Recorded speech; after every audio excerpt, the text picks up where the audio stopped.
ENS Breaking News. Seriously?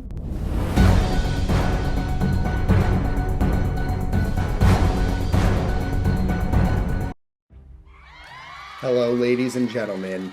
Welcome to Breaking News. Seriously, the only show where we deliver the news with a smirk so sharp it could cut through a politician's promises.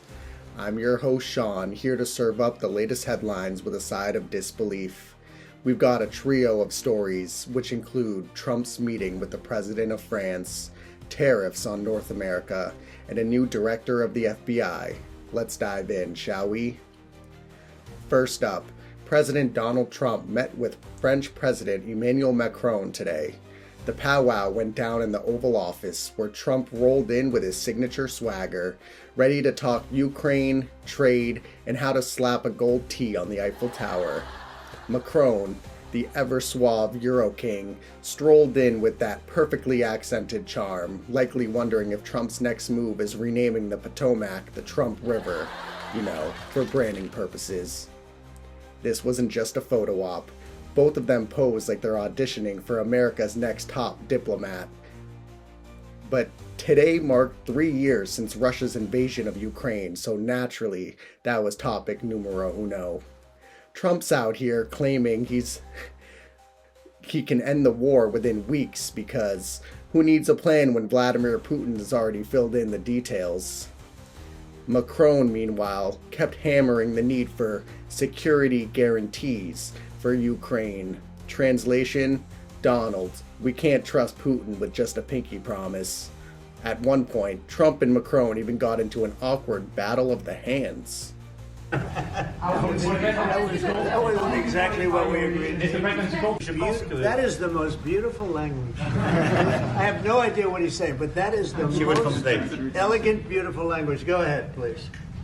That reminded me of something you might see at an elementary school recess. Word trending on X says they also touched on NATO funding. Trump's still playing who's gonna pay for it, like friends trying to decide who pays the check after dinner.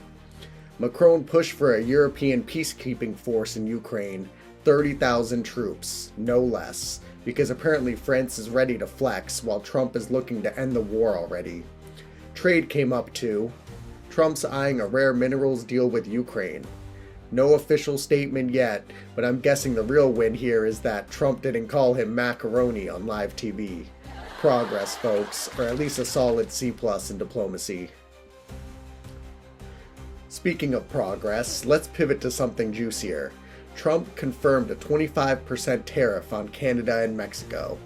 Yes, you heard that right. The man's out here treating North America like it's a lemonade stand and he can just squeeze it for extra cash. This tariff bombshell is aimed at imports from our northern and southern neighbors because apparently the best way to strengthen alliances is to economically kneecap them. The stated goal? Boost American manufacturing and fix trade imbalances. Critics are already screaming this will hike prices on everything from maple syrup to avocados, because who doesn't love paying $20 for a burrito at Chipotle? Canada's Justin Trudeau is reportedly disappointed, which is Canadian for I'm about to write a strongly worded letter and then apologize for it. Mexico's leadership, meanwhile, is probably dusting off the retaliation playbook. Expect tequila prices to skyrocket just in time for Cinco de Mayo. Trump supporters are cheering, saying it's about time someone stood up to the freeloading foreigners. Economists, they're predicting a trade war that'll make your next car payment feel like a ransom note. Stay tuned, because this one's gonna get messier than a moose in a tortilla factory. And now the keynote for the absurdity parade. Trump has hired Dan Bongino as his pick for FBI director. For those of you living under a rock, Bongino's a former Secret Service agent turned podcaster, author, and a professional loudmouth who's built a career yelling about the deep state louder than a foghorn at a library. This move has DC clutching its pearls and the folks on X going wild. Dan's got zero experience running a federal agency, but he's got plenty of experience running his mouth on the microphone.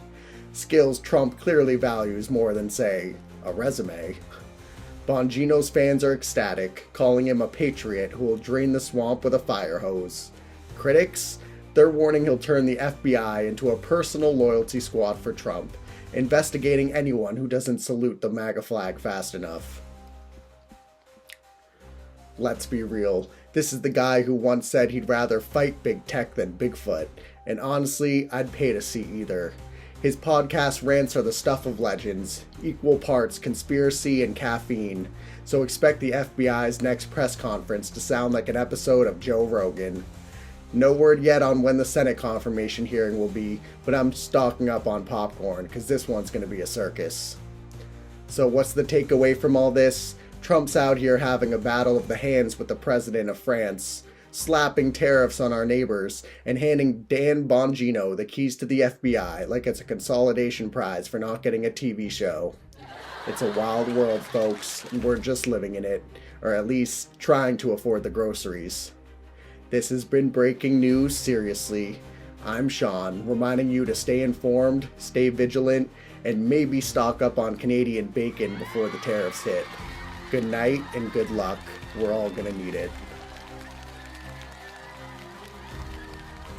BNS Breaking News. Seriously?